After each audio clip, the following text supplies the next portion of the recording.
하나님의 말씀 에베소서 6장 1절부터 4절 말씀입니다. 에베소서 6장 1절로 4절 말씀.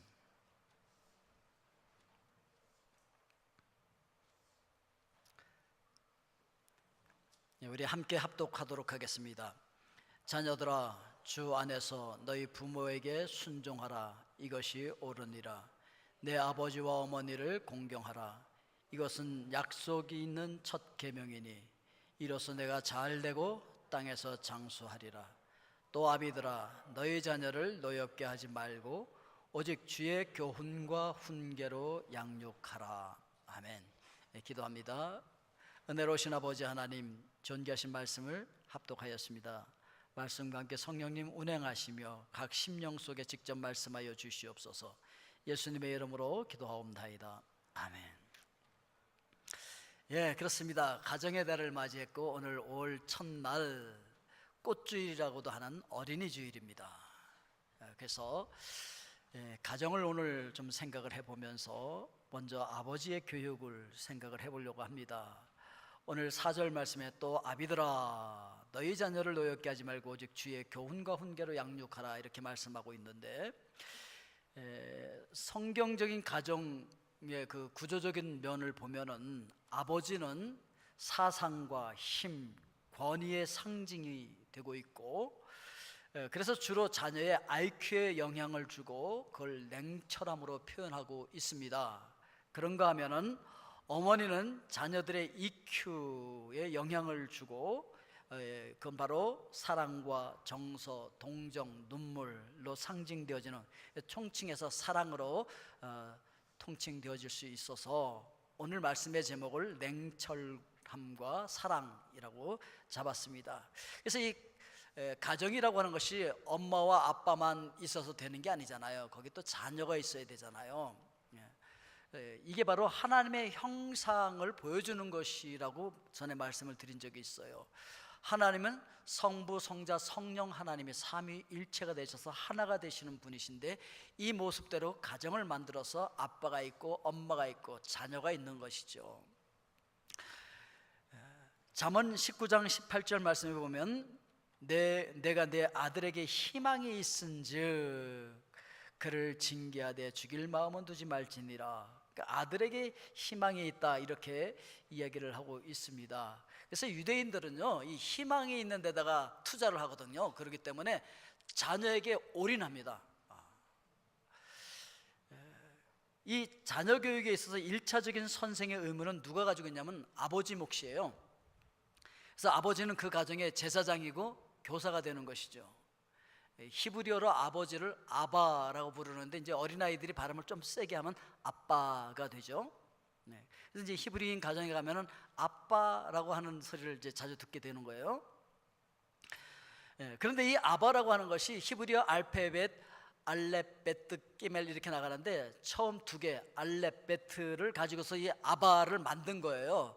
그렇기 때문에 이 가정에서 자녀의 올바른 성장을 위해서 아버지가 얼마나 필요하고 중요하고 기본적인 역할을 하는지를 가르쳐 주기 위해서 아베, 그러니까 아바를 아빠로 부르게 되었다라고 하는 것을 우리가 생각을 하면서, 먼저 하나님 아버지와 아버지의 사역을 우리가 비교해서 생각을 해볼 수가 있는데, 이 히브리어 아바의 그 사역적인 면을 보면은 네 가지 뜻이 있어요. 그러니까 우리가 말하는 아빠하고 히브리인들이 말하는 아바는 좀 달라요. 힐링이 네 가지 뜻이 있는데, 첫째, 공급자라고 하는 의미가 있어요.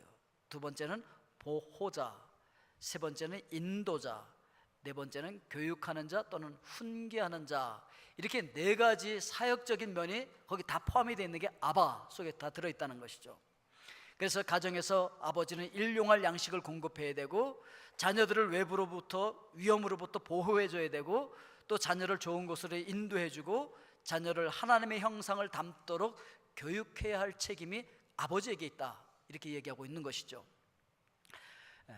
하나님 아버지께서 하시는 사역이 바로 이 아버지들이 하는 사역과 같다. 그러니까 하나님께서 하시는 사역을 누가 해야 되느냐? 그러니까 아버지가 해야 된다. 우리 시편 23편 1절 2절에서 말하는 여호와는 나의 목자시니 내가 부족함이 없으리로다. 그가 나를 푸른 풀밭에 놓이시며 쉴만한 물가로 인도하시는도다 라고 하는 것이 바로 아버지의 사역이라는 거죠. 이게 바로 하나님 아버지의 사역이기도 하고, 그래서 하나님 아버지께서는 우리에게 일용할 양식을 공급하시는 공급자가 되시고, 우리의 적으로부터 우리를 보호해 주시는 보호자가 되시고, 푸른 초장과 맑은 물가로 인도하시는 인도자가 되시고, 그리고 하나님의 형상을 담도록 교육하시는 교육자가 바로 하나님 아버지이시고, 가정의 제사장인 가장들, 아버지들도 바로 이 하나님 아버지의 사역을 감당해야 된다라고 하는 걸 이야기하고 있다라고 하는 것입니다. 두 번째, 그렇다고 한다면 그 아버지의 권위가 인정되어지고 그 아버지의 권위에 순종해야 된다는 것이죠. 그래서 오늘 1절 말씀해 보니까 자녀들아 주 안에서 너희 부모에게 순종하라 이것이 옳으니라 이렇게 말씀하고 있습니다. 근데 지금 요즘 안타까운 것은 가정이나 학교나 또는 사회에서 이 마땅히 있어야 할 권위들이 너무나 무너져 내린 그런 안타까운 모습들을 찾아볼 수가 있습니다. 그래서 참 사회가 혼돈하죠.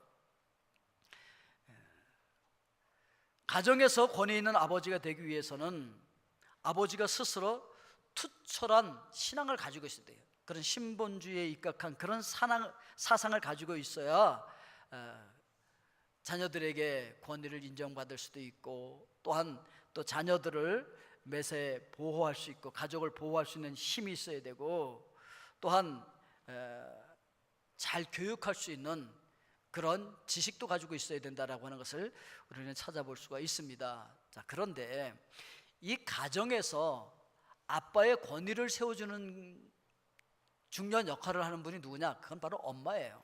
아내가 남편의 권위를 세워줄 수 있어야 됩니다. 아내가 남편의 권위를 무시하면 자녀들도 따라서 아버지의 권위를 무시하게 되죠. 그런데 이제 이 권위가 그럼 왜 무너지게 되었느냐? 권위주의와 권위를 혼동한 데서 이런 안타까운 일들이 벌어지게 됐는데, 권위 자체는 하나님께서 주신 아주 좋은 선물이죠. 로마서 13장 1절 2절에 보니까 각 사람은 위에 있는 권세들에게 복종하라. 권세는 하나님께로부터 나지 않음이 없나니 모든 권세는 다 하나님께서 정하신 바라. 그러므로 권세를 거스르는 자는 하나님의 명을 거스름이니 거스르는 자들은 심판을 자취하리라. 그러니까 모든 권위의 출처는 하나님께로 난 거란 말이죠. 그래서 이 권위에 다 순종을 해야 된다 이렇게 이야기하고 있습니다. 자, 그렇지만 권위주의는 달라요. 권위주의는 하나님께로부터 부여받은 이 권위를 자신의 사역을 위해서 남용할 때 그걸 권위주의라고 얘기하게 되는 거예요. 예를 들면 이런 거죠. 자, 아빠의 권위가 있어요. 아빠의 권위가 있는데 밤늦게 술 잔뜩 취하고 들어와서 애들 자는 거 막 걷어차면서 야 일어나 깨워갖고 막 훈계한다 그러고 막 잔소리를 해대고, 그리고 막 그냥 때리고 막 그냥 뭘 깨부시고 이러면요, 이건 권위를 남용하는 거예요. 이런 게 바로 권위주의라는 거예요. 이런 것들을 타파하자고 해서 온 그 사회가 다 그냥 이 권위주의를 타파하자, 권위주의 타파하자, 그러다 보니까 권위주의를 타파하면서 뭐까지 파괴시켰냐면 권위까지 파괴시켰어요. 그래서 권위가 실종된 그런 세상을 우리가 살고 있는 거예요. 그래서 애들이 학교 가서 선생의 권위고 뭐고 그냥 선생을 막 패는 그런 시대가 돼버렸고요. 군대도 막, 요즘 군대가 군대입니까? 뭐 그런데도 하여튼 그 난리가 나는 거예요. 요즘은 뭐 집에서 가장의 권위만 무너진 게 아니고 대통령의 권위도 무너져서 대통령을 가지고 별 이야기를 다 하고 그래. 그런 시대에 우리가 살고 있는데,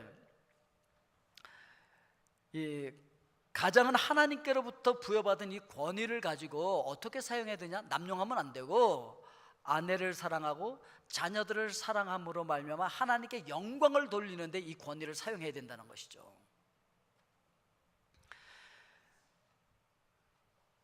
그래서 우리 가정에서 이 권위를 잘 세워주고 권위에 순종하는 것을 배워야 사회생활도 사실은 잘 할 수가 있는 것이죠. 자, 세 번째로 선생으로서의 아버지입니다. 이 아버지는 사상을 자녀들에게 잘 가르쳐 줘야 되는데 그 사상이 뭐냐? 성경에 입각한 신본주의 사상이에요. 그래서 오늘 4절 말씀을 다시 보면 또 아비들아 너희 자녀를 노엽게 하지 말고 오직 주의 교훈과 훈계로 양육하라. 뭘로 해야 되냐면 내 생각대로가 아니라 주님의 교훈과 훈계로 양육해야 된다, 이렇게 말씀을 하고 있는 것이죠. 다윗 왕의 아들 솔로몬이 쓴 잠언 4장 1절부터 4절까지 보면 이렇게 기록하고 있어요. 아들들아 아비의 훈계를 들으며 명철을 얻기에 주의하라. 내가 선한 도리를 너희에게 전하노니 내 법을 떠나지 말라. 나도 내 아버지에게 아들이었으며 내 어머니 보기에 유약한 외아들이었노라. 아버지가 내게 가르쳐 이르기를 내 말을 내 마음에 두라. 내 명령을 지키라. 그리하면 살리라. 그러니까 이 말씀에서 공통점이 뭐냐면 아버지가 선생이고 아들은 학생이라는 거예요. 그래서 지금 선생이 누구냐면 솔로몬의 아버지 다윗이 스승이고 학생은 누구라고요? 예, 그 다윗의 아들인 솔로몬이 지금 학생으로 지금 여기 보여주고 있다는 것이죠. 그런데 이제 제자는 누구를 닮느냐? 스승을 닮게 돼 있어요. 그렇죠? 이제 스승이 이제 올바로 서지 않으면 제자가 올바로 설 수가 없죠. 그리고 아버지가 자신의 신앙과 사상을 자녀들에게 잘 가르쳐 주지 않으면서 자녀들이 나를 닮기를 원한다라고 하는 것은 기대하지 말라는 것이죠. 요한 3서 1장 4절에 보니까 요한 장로님은 이렇게 썼어요. 내가 내 자녀들이 진리 안에서 행한다 함을 듣는 것보다 더 기쁜 일이 없도다. 그래서 여러분들도 여러분들의 자녀들이 진리 안에서 행하는 그 모습을 볼 때 가장 기쁘잖아요. 그렇죠? 자녀 잘 되는 걸 보는 게 부모가 가장 큰 기쁨이잖아요. 그래서 우리 자녀들이 진리 안에서 행할 수 있도록 아버지들은 자녀들에게 성경을 잘 가르쳐야 한다라고 하는 것을 이야기해 주고 있는데, 많은 사람들이 밖에 나가서 또는 교회에 와서 교회 학교에서 잘 가르쳐요. 또는 뭐 초등학교, 중고등학교, 대학교에 가서 잘 가르쳐요. 뭐 미션 스쿨에 가서 잘 가르치고, 암만 잘 가르쳐도 내 가정에서 내 자녀를 잘 못 가르치면 안 된다는 것이죠. 밖에 나가서 잘 가르치는 것보다 더 중요한 건 내 가정 안에서 내 자녀를 내가 가르치는 것이 굉장히 중요하다는 사실을 우리가 기억을 해야 됩니다. 요엘서 1장 3절에 보니까 너희는 이 일을 너희 자녀에게 말하고 너희 자녀는 자기의 자녀에게 말하고 그 자녀는 후세에 말할 것이니라. 그러니까 우리가 우리 자녀에게 말한 것, 우리 자녀는 또 후세에 계속 말하게 해야 되는 거예요. 그리고 그들이 말할 것이 있게 해줘야 된다는 것이죠. 그래서 먼 훗날 우리 자녀들이 아버지를 추억할 때 우리 아빠 그때 맛있는 거 사줬지, 그런 추억도 할 수 있고, 우리 아빠 그때 나한테 스포츠카 사줬어, 뭐 그럴 수도 있을 거고, 어떤 자녀들은 우리 아빠 돈 엄청 벌어서 빌딩을 사줬어, 이렇게 말할 수도 있겠죠. 근데 사실 이거 아무것도 아닌 거 아십니까 여러분? 그보다 더 중요한 것, 훗날에 우리 자녀들이 아빠를 기억하면서 무슨 얘기를 해야 됩니까? 나는 우리 아빠에게서 성경을 배우고 우리 아빠를 통해서 예수님을 만나고 내가 구원받았어, 이런 간증을 듣게 되는 것, 이게 가장 귀한 것 아니겠습니까 여러분? 아니 내 자녀가 어디 가서 배워서 구원의 확신을 받았다고 얘기하는 건 부끄러운 것이, 내가 아니 우리 자녀들은 어디가 맡겨? 내 전의 신앙은 내가 책임져야지, 안 그렇습니까 여러분? 우리 자녀들이 아빠 최고야, 그때 아빠로부터 성경을 배우고 아빠한테 예수님에 대해서 배우고 아빠의 기도를 받으면서 내가 예수 그리스도를 만나고 내가 구원받게 됐어, 이런 간증을 남길 수 있는 그런 아빠들이 다 될 수 있길 주의 이름으로 축원드립니다. 여러분 자녀들을 교회에다가 맡기지 마세요. 여러분 자녀 학교에다 맡기지 마세요. 1차적으로 내 아이 내가 가르쳐야지. 내 아이가 구원의 확신을 나로 통해서 받아야지. 누굴 통해서 받아? 이 자존심 상하게, 안 그렇습니까 여러분? 그거 자존심 상하는 거지. 아니 내 아이를 내가 못 가르쳐서 남이 가르쳐서 구원받게 했다? 그럼 남이 안 해주면 구원 못 시킨다는 거예요? 디모데전서 5장 8절에 보니까 누구든지 자기 친족, 특히 자기 가족을 돌보지 아니하면 믿음을 배반한 자여 불신자보다 더 악한 자니라. 밖에 나가서 잘하고 가족한테 잘못하는 건 불신자보다 더 악한 거래요. 신명기 6장 5절부터 7절에 보니까 너는 마음을 다하고 뜻을 다하고 힘을 다하여 내 하나님 여호와를 사랑하라. 오늘 내가 내게 명하는 이 말씀을 너는 마음에 새기고 내 자녀에게 부지런히 가르치며 집에 앉았을 때든지 길을 갈 때든지 누워있을 때든지 일어날 때든지 이 말씀을 강론할 것이며, 유대인들은 이 말씀을 철저히 지켰어요. 그래서요, 평상시에도 저녁이 되면은 아이들을 무릎에 앉혀놓고 30분 동안 하나님의 말씀을 가르쳐 주는데, 마치 자기가 시내 산에서 하나님의 말씀을 직접 계시를 받은 것만큼 그런 입장에 서서 실제로 자기가 경험한 것처럼 실감 있게 자녀들에게 얘기를 해주는 거예요. 저도요, 어릴 때 우리 아버지 무릎에 앉아서 또는 누워서 무릎에, 아버지가 말씀해 주시는 성경 말씀이 얼마나 재미있었는지, 다른 동화보다 더 재미있었어요. 성경 얘기가 왜 그렇게 재미있었는지. 그래서 늘 졸랐어 아버지한테. 아빠 성경 얘기 또 해주세요. 재밌게 잘 해주셨어요. 그게 아직까지 기억에 남아요. 유대인들은 그런다니까요. 자기 자녀들을 데리고 꼭 무릎에 앉혀놓고 30분 동안 성경을 얘기해 주는 거예요. 아주 실감 있게. 그런데 수천 년 전에 그랬던 유대인들이 지금까지 그렇게 하고 있어요. 지금까지. 그래서 유대인들은요, 전혀 세대차가 나지 않습니다. 할아버지하고 손자가 모여 있어도요, 세대차를 안 느껴요. 그들은. 우리는 뭐 쌍둥이만 돼도 세대차를 느낀다고 그러고 있는데 그들은 절대 세대차 안 느낍니다. 교육 방법이 동일해요. 동일한 말씀을 가지고 동일한 방법으로 가르치기 때문에 전혀 세대 차이를 안 느끼죠. 그리고 주로 안식일과 절기 때는 식사 시간에 자녀들에게 성경을 가르쳐요. 그래서 그들의 식탁은요, 제단이라고 생각하기 때문에 육의 양식만 먹는 게 아니라 영의 양식까지 함께 먹어야 된다고 생각하기 때문에 함께 그 식탁에 앉아서 꼭 하나님의 말씀을 가르치는 거예요. 그런데 뭐 강압적으로 이렇게 가르치지 않아요. 굉장히 지혜롭게 가르칩니다. 그래서 질문 형식으로 가르치는데 이걸 균합법적이라고 얘기해서 잊어버리지 않게 만드는 것이죠. 이게 바로 자녀들의 IQ를 개발하는 방법인데, 이게 주로 아빠들이 하는 일이라고 했습니다. 제가 이 설교를 하기 위해서 현영수 박사님의 책 7권을 갖다 놓고 그거를 다 참고했어요. 3권은 정독하고 나머지는 조금 더 중요한데 다 읽어가면서 이렇게 줄치고. 그러니까 정말 하고 싶은 얘기가 너무 많은데 시간이 너무 짧아서.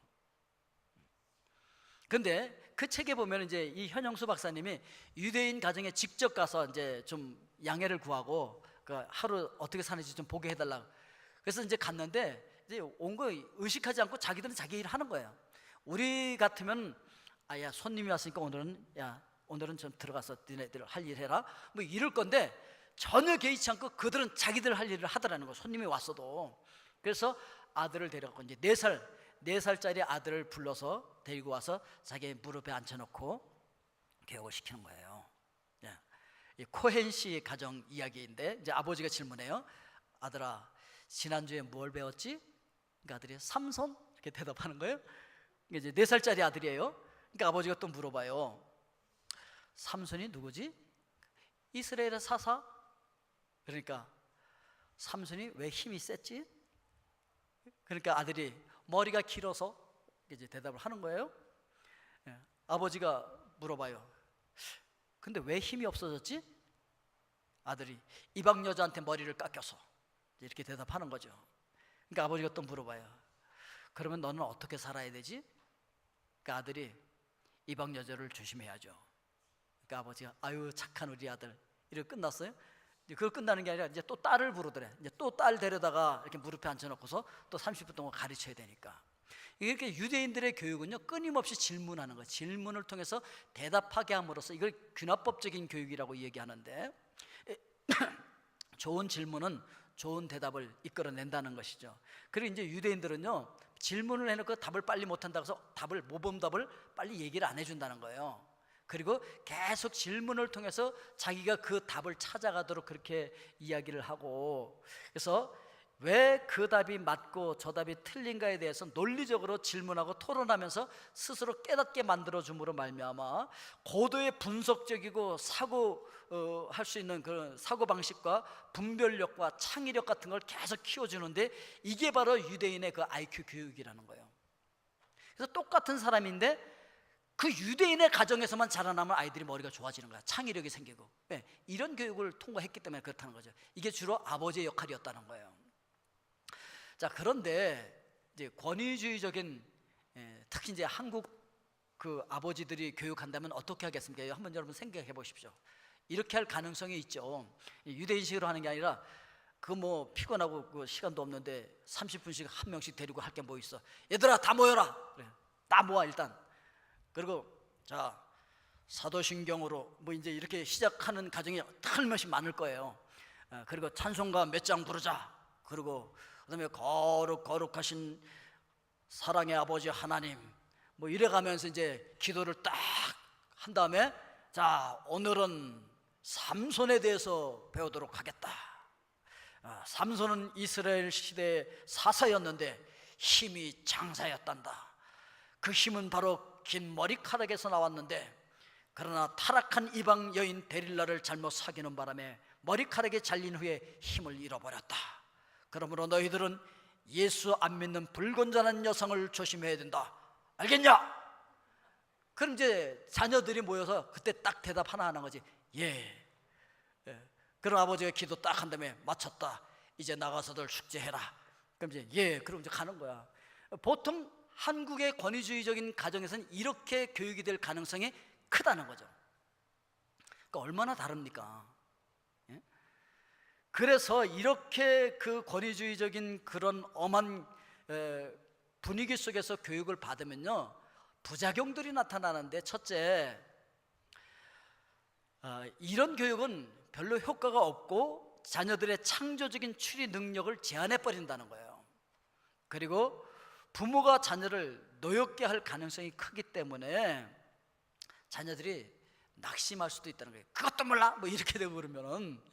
그래서 골로새서 3장 21절에 아비들아 너희 자녀를 노엽게 하지 말지니 낙심할까 함이라. 부모들은요, 속상해갖고 자녀 잘 되라는 뜻에서 아유 될 놈은 싹부터 알아본다는데 싹이 놀았다, 뭐 이게 싹이 놀아서 죽어라 그 얘기가 아니고 잘 되라 그 얘기를 하는 건데, 자녀들은 그렇게 안 듣는다는 거지. 그걸 그대로 들어갖고서 그래 나는 싹이 노래, 아유 나 같은 게 살아서 뭐래, 죽어버려야지. 그러고 죽는 거예요 애들이. 이 혀의 폭력은요 보이지 않는 살인을 부른다는 거죠. 그래서 베드로전서 3장 10절에 보니까 그러므로 생명을 사랑하고 좋은 날 보기를 원하는 자는 혀를 금하여 악한 말을 그치며 그 입술로 거짓을 말하지 말고, 이렇게 말하고 있어요. 그래서 우리 성도들의 자녀는 사실 내 거 아니잖아요. 누구 거예요? 하나님 거예요. 그렇기 때문에 천하보다도 귀한 존재라는 걸 생각하면서 늘 용서하고 용기를 북돋아주고 그런 아량을 가지고 자녀들을 하나님의 자녀로 잘 양육해야 할 책임이 있다는 것이죠. 그리고 이렇게 너무 엄한 권위주의적인 그런 교육을 시키다 보면은 자녀들을 자칫 잘못하면 너무 경노하게 만들어 화나게 만들 수가 있다는 것이죠. 그래서 오늘 본문 4절 말씀을 다시 보면, 또 아비들아 너희 자녀를 노엽게 하지 말고 오직 주의 교훈과 훈계로 양육하라 그랬는데, 부모가 자녀를 양육할 때요 그냥 자기 화나는 대로 생각대로 막 주먹으로 친다든지 발로 걷어찬다든지 막 뒤집어 엎고 그것도 못하냐 그러고서 막 이렇게 윽박지르고 그러면요 자녀들의 가슴에 한이 맺힐 수 있는데, 이게 힘이 약할 때는 그냥 죽어 있지만 나중에 힘이 세지면 보복할 수도 있어. 그래갖고요 원수를 대하듯이 그 부모에게 보복하는 자녀들이 요새 많아요. 나중에 보복당하지 맙시다. 자, 우리가 두 번째 대지로 넘어가서 신앙과 이성의 조화를 생각을 해볼 수가 있는데, 하나님은 역사의 주관자이세요. 그래서 이사야 41장 4절에 이 일을 누가 행하였느냐, 누가 이루었느냐, 누가 처음부터 만대를 불러내었느냐, 나 여호와라. 처음 내도 나요, 나중에 있을 자도 내가 곧 그니라. 그래서 하나님께서 모든 역사를 주관하시는 분이다 라고 말씀하시는데, 하나님이 세상 역사를 주관하는 방법이 바로 사람을 통해서 한다 그랬잖아요. 사람을 통해서 역사해요.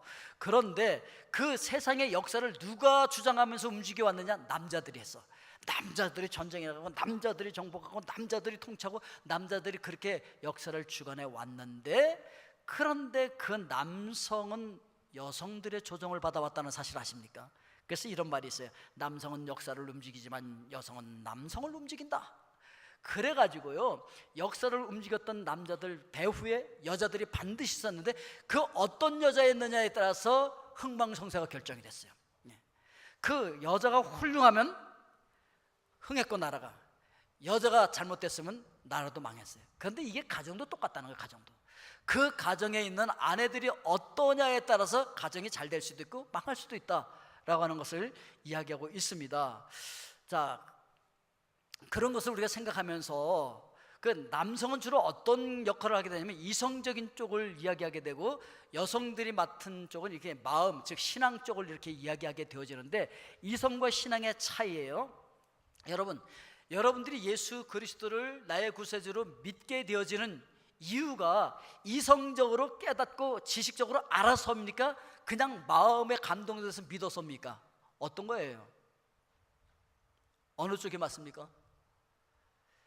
어느 쪽만 맞다고 하면 안 돼요. 둘 다 맞을 수 있어요. 어떤 사람들은요, 이성적으로 논리적으로 설명이 되어져서 그 논리적으로 이해가 돼서 믿는 분들이 계세요. 그런데 옛날에 믿었던 우리 할머니들은요, 그렇게 믿지 않았어요. 뭐 논리적으로 성경 공부를 해서 성경 몇 장 몇 절에 의해서 뭐 이런 얘기 몰라요. 근데 그냥 그들은 성령의 감동을 따라서 그냥 믿어진 거예요. 예수 그리스도께서 나의 구세주라는 것, 예수님께서 나를 위해서 십자가에서 죽어주시고 부활하셨다는 게 그냥 믿어졌어. 성경 몇 장 몇 절에 의거해서 뭐 논리적으로 믿은 게 아니라고요.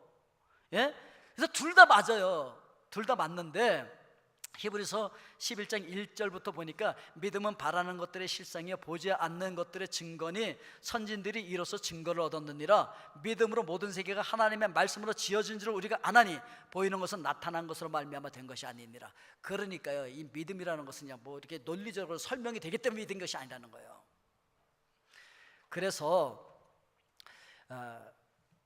이 아버지들이요, 자녀들을 교육할 수 있을 때가 언제냐면은, 아버지들은 논리적으로 이성적으로 얘기를 해야 되기 때문에 자녀들이 3살 이후가 돼서 논리적으로 이해할 수 있는 나이가 됐을 때 비로소 아버지가 아버지의 역할을 할 수가 있어. 그 전까지는 미미한 역할만 해. 엄마 이렇게 기분 좋게 해주고 엄마를 사랑해주고 함으로써 엄마의 영향력이 흘러가게만 할 수 있지, 아버지가 자녀들을 데려다 놓고 자 성경 몇 장 몇 절에 의해서 이러니까 너는 이렇게 믿어야 된다, 알았냐? 뭐 이런 얘기가 안 통해. 3살 이전에는. 3살 이후에나 교육할 수 있어. 그럼 3살 이전에는 누가 교육하느냐? 엄마가 할 수 있다는 거죠. 왜냐하면 어머니는 자녀를 이 태중에 놓고 여기서부터 교육을 해. 복중에서부터 교육이 되는 거야. 그래서 희노애락이 그 아이에게 다 전달되죠. 그래서 영역만 전달되는 게 아니라 어머니의 EQ까지 다 전달이 돼. 그래서 뱃속에서부터 교육을 할 수 있다라고 하는 것이죠. 그래서 논리적으로 설명하는 것이 아니죠. 그렇기 때문에 자녀들은 뱃속에서부터 믿고 나오는 거지.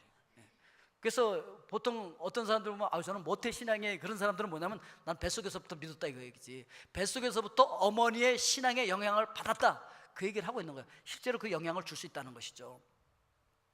디모데후서 1장 5절에 보니까 이는 내 속에 거짓이 없는 믿음이 있음을 생각하며라. 이 믿음은 먼저 내 외조모 로이스와 내 어머니 유니게 속에 있더니 내 속에도 있는 줄을 확신하노라. 그러니까 어머니 속에 있던 믿음이 이 디모데 속에도 지금 유전되어져 있다라고 하는 걸 이야기하고 있는 거예요.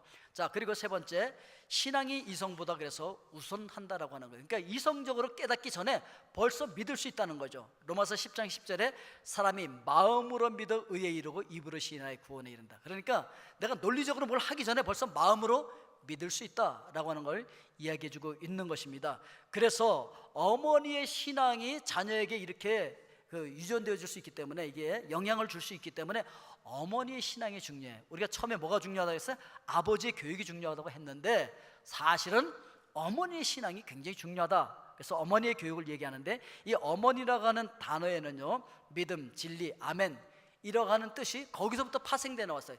히브리어의 어머니라고 하는 뜻이 뭐냐면 M이에요.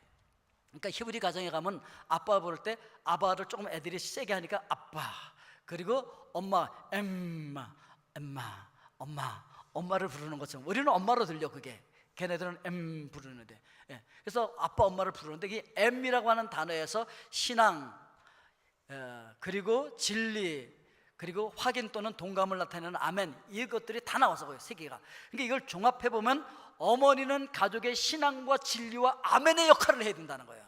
그게 바로 어머니라는 거예요. 그 어머니, M이라고 하는 단어 속에 이것이 다 포함이 되어 있다는 걸 이야기하고 있는 거예요. 그리고 인류 최초의 여성이었고 어머니였던 하와의 그 뜻이 무슨 뜻인 줄 아십니까? 거기에 영과 육에 생명을 주는 자라고 하는 뜻이에요. 왜냐하면 타락하기 전에는 그냥 하와를 하와라고 부르지 않았어. 그냥 사람이라고 부르는 거야. 여자, 사람, 남자, 이샤 다 무슨 뜻이냐면 다 사람이야. 아담도 사람이라는 뜻이야. 그냥. 그러니까 서로가 볼 때 어이 사람이라고 서로를 불렀어. 근데 타락하고 나니까 아담이 정신이 바짝 난 거야. 이게 여자가 굉장히 중요하네. 여자가 역할을 잘못하니까 타락하는 거야. 다 죽는 거야. 다 죽어. 다 죽게 생긴 거야. 그래서 그때 아담이 그 여자 사람을 향해서 이름을 뭐라고 지었냐면 하와라고 지은 거야. 하와는 산자의 어머니라는 뜻이야. 생명을 주는 자라는 뜻이야. 그런데 육체의 생명만 주면 안 돼. 영의 생명도 줘야 된다는 거예요. 신앙도 줘야 된다는 거예요. 그래서 여러분, 여자들은요 아이를 많이 낳아야 돼요. 왜냐하면 하나님께서 생육하고 번성하여 땅에 충만하라고 했거든. 자녀를 많이 낳아야 되지만, 그러나 많이 낳는다고만 역할을 다 하는 것이 아니야. 그 낳은 자녀에게 신앙도 줘야 돼. 그래서 그들의 영의 생명도 살려줘야 된다는 거예요. 이게 가장 중요해요, 여러분. 그래서 여러분 주변에 죽어가는 그 영혼들을 다 살려낼 수 있길 주의 이름으로 축원드립니다. 그래서 이 가정이 에덴 동산을 회복하기 위하여서는 아내인 이 어머니 역할이 그렇게 중요하다라고 하는 의미에서 당신 이름 하와야. 당신은 하와가 돼야 돼. 당신은 생명을 주는 자가 돼야 돼. 육체의 생명도 줘야 되지만 당신은 영적인 생명도 주는 그런 존재가 돼야 돼 라고 하는 의미에서 아담이 당신은 하와야 라고 이름 붙인 것이죠. 세 번째, 아기는 본능적으로 어머니를 신뢰합니다. 사도행전 16장에 보면요, 이제 그 디모데에 대해서 설명을 하는데, 디모데의 아버지가 헬라인이야. 그리고 디모데의 어머니가 유대인이야. 근데 디모데는 아빠를 닮았을까? 엄마를 닮았을까? 엄마를 닮았어. 예. 엄마가 그 젖을 먹이면서 그를 키웠잖아요. 뱃속에다 놓고 또 태어나서도. 그 하나님께서는요 여성들에게만 자궁을 허락을 하셨고, 또 10개월 동안 뱃속에다 넣고서 교육을 할 수 있으면서 교육하면서 영양만 공급하는 것이 아니고 감정까지 공급하잖아요. 엄마의 희노애락이 아이에게 그대로 전달되거든요. 자, 그래서 이 어머니와 아들은요 아주 강한 결속을 가지고 있어요. 이거 끊기가 너무 어렵죠. 에릭 프롬이라고 하는 분이 이런 얘기를 했어요. 태중의 아기가 어머니의 뱃속에서 세상으로 나오면 심한 생명의 공포를 느끼는데, 어머니 자궁에서의 따뜻함과 음식의 공급이 끊어졌기 때문에. 그러니까 밖으로 나오니까 춥잖아요. 근데 탯줄이 끊기잖아. 나 이제 어떻게 먹고 살아야 되나, 이 추운 세상에서 어떻게 살아야 되나, 이제 뭐 죽음의 공포를 막 느끼는 거지. 그럴 때 어머니의 젖을 빨면서 음식을 공급받고 생명을 공급받고, 어머니의 가슴을 만지면서 따뜻한 체온을 느끼고, 그리고 그 아기가 올 때 어머니가 안아줌으로 말미암아 보호를 받는다고 하는 것을 느끼면서 비로소 그 어머니의 품속에서 자기의 모든 필요가 공급되면서 그 아이가 안정을 찾기 시작한다는 거예요. 아, 세상에 나왔지만 나를 따뜻하게 안아주는구나, 여전히 따뜻한 가슴이 나를 품고 있구나, 그리고 여전히 나에게 생명을 공급해주고 일용할 양식을 공급하고 있구나, 나를 보호하고 있구나, 이거를 느끼면서 그제서 안정을 찾기 시작한다는 거예요. 그래서 애들 막 우는 거 이제 이렇게 엄마 품에 안아주면은 아이들이 울음을 그치잖아요. 그렇기 때문에 어머니는 따뜻함 자체이고 생명의 양식 자체이고 아기에 대한 만족과 행복감을 주는 자체이기 때문에 그때부터 안정을 찾으면서 이 아기가 본능적으로 어머니를 신뢰한다 그래요. 본능적으로 아기는 그래서 어머니를 신뢰하기 때문에 이 가정 속에서 어머니는 자기의 신앙을 자녀에게 그대로 전수해 줄 수가 있다는 거예요. 지난번 대사님이 이제 그 과테말라의 부임에 오셔서 처음에 만나서 제가 물어봤어요. 대사님, 신앙이 뭡니까? 뭘 믿으십니까? 예수님 믿으십니까? 물어봤어요. 그랬더니 대사님이 뭐라고 대답하셨냐면은 뭐 자기 신앙이 뭐다 이런 얘기를 안 하고 제 어머니가 한국의 그 무속 신앙을 믿고 계셔서 그 얘기만 하시더라고요. 자기 그 어머니의 영향으로 그 영향권 하나에 있기 때문에 자기 그래서 교회 안 다니고 예수 안 믿는다는 거지. 아니 대사쯤 됐으면, 그리고 아니 전 세계를 다니면서 다 봤잖아요. 다 배워서 다 알잖아요. 그 무속신앙 그거가 안 된다는 거 알잖아요. 그럼에도 불구하고 그 어머니의 영향력 아래서 그 영향력 아래는 있는 거예요. 그러니까 예수 그리스도를 믿는 어머니의 영향력이 얼마나 크겠습니까? 그래서요, 유대인들은요, 어머니가 유대인이에요. 유대인인 거예요. 아무리 아빠가 훌륭한 유대인이고 육군 뭐 옛날에 그 사건이 있었어요. 그 유대인 그 해군 장교가 영국으로 유학을 가가지고 거기서 영국 여인과 크리스찬과 결혼을 해서 아이를 낳는데, 이 아이가 유대인 학교에 갔어. 그래서 가정통신문이 와서 거기다 이렇게 뭐 조사하는데 조사하는데 거기다가 이 아이가 유대인입니까? 라고 하는 질문에다가 yes 이렇게 썼어. 이게 문제가 된 거예요. 당신 아이가 유대인이 아닌데 왜 유대인이라고 썼냐 이거지. 여기다가 아니 내가 유대인이고 내 아들이 그럼 유대인이지, 내가 유대인으로서 그 이스라엘 그 지금 해군 장교인데 아니 우리 아이가 유대인이지. 그러니까 아니 당신 아이 유대인 아니야 이런 거예요. 그래서 법정 싸움으로 번져졌어. 근데 결국 졌어요. 유대인 아니야 얘는. 왜? 어머니가 영국인이고 어머니가 크리스찬이기 때문에 얘는 유대인 아니라는 거지. 그래서 법정에서 어떻게 결론이 났냐면 유대인이라고 쓰지 말고 그냥 이스라엘 사람이라고 써라, 그런 거예요. 왜냐하면 어머니가 유대인이어야 유대인의 교육을 받는다는 거지. 그래야 세대차가 없어진다는 거지. 유대인들은요, 할아버지, 아버지, 손주 같이 손잡고 회당에 같이 가는 거야. 같이 가서 같이 토라를 읽고 같이 성경을 읽고 같이 기도하고 같이 토론하고, 그리고 돌아와서 식탁에 앉아서 같은 그 성경을 읽고 같이 묵상하고 같이 토론하고 말씀을 나누고, 그래서 세대차가 없어. 그래서 그들이 2000년 동안 세상에 흩어져 있으면서도 다시 하나로 뭉치고 유대인의 정체성이 잃어버리지 않게 되어졌던 이유가 바로 거기 있는 것이죠. 그러면 우리 크리스찬들끼리 결혼하잖아요. 크리스찬 아빠, 크리스찬 엄마 만나서 결혼해. 근데 자녀는 교회 안 다녀. 왜?